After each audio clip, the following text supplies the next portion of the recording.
Sur la Terre, où l'on recherche en permanence la rapidité, les hommes, les véhicules et les technologies les plus performantes ressemblent à des escargots dans un cosmos où règne la vitesse de la lumière. 300 000 km par seconde, c'est la vitesse de la lumière.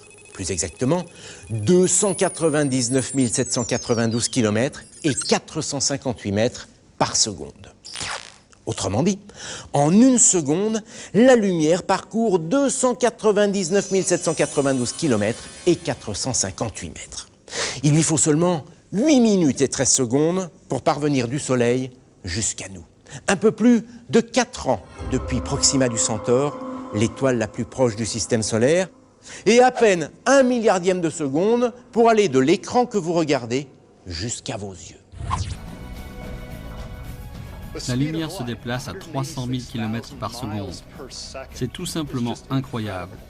Si elle décrivait un cercle autour de la Terre, elle pourrait en faire le tour 7 fois en une seconde. C'est hallucinant. Et certaines expériences montrent bien que la lumière voyage plus vite que n'importe quoi d'autre, y compris le son.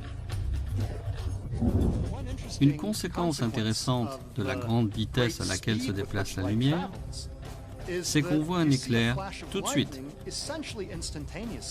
alors qu'on entend le tonnerre un peu plus tard seulement. Mais la vitesse de la lumière a aussi ses limites quand on la replace dans un endroit aussi vaste que l'univers. La vitesse de la lumière semble incroyablement rapide à l'échelle humaine. Mais en termes d'astronomie, c'est rikiki.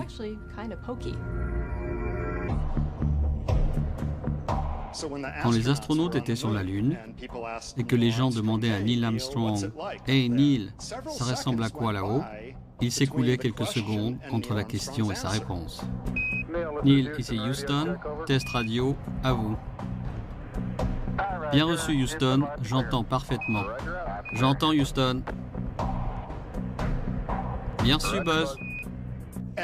Et ce n'était pas parce qu'il réfléchissait à sa réponse qu'il y avait ces quelques secondes, mais parce qu'il fallait 1,3 secondes pour que le signal arrive à la vitesse de la lumière jusqu'à Neil Armstrong. Et cela prenait de nouveau 1,3 secondes pour que sa réponse revienne par onde radio.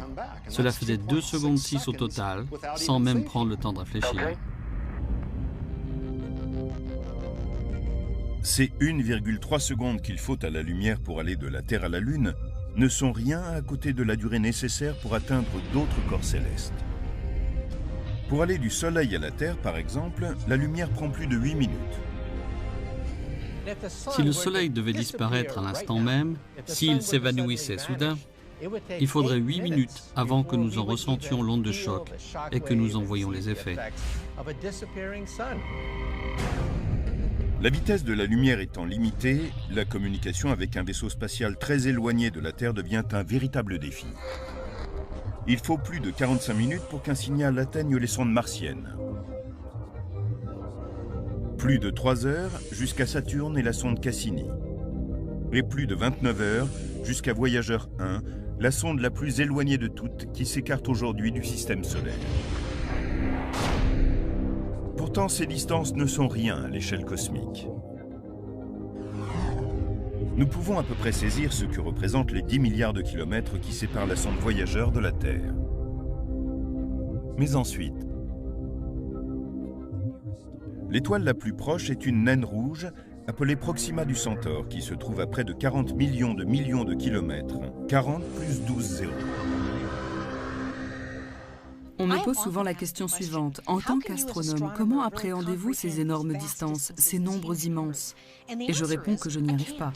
Le cerveau humain est impuissant à envisager des chiffres de cette grandeur. J'ai essayé d'écrire le nombre de zéros qu'il faut pour écrire la distance en kilomètres de la Terre à la première galaxie, pour voir à quel point ce chiffre était long. En tant qu'astronome, nous devrions passer toute la journée à écrire des zéros si nous n'avions pas fixé une unité plus pratique, l'année-lumière. Elle équivaut à peu près à 9600 milliards de kilomètres. C'est la distance que parcourt la lumière en une année.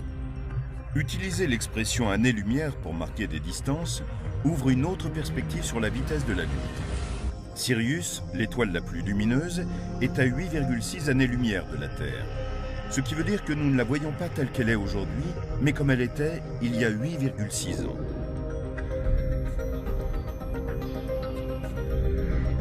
Nous voyons Vega comme elle était il y a 25 ans. Et la supergéante Beltégeuse telle qu'elle était il y a 5 siècles. C'est un merveilleux cadeau de la nature. Comme l'information prend du temps à nous parvenir, nous pouvons voir en arrière dans le temps.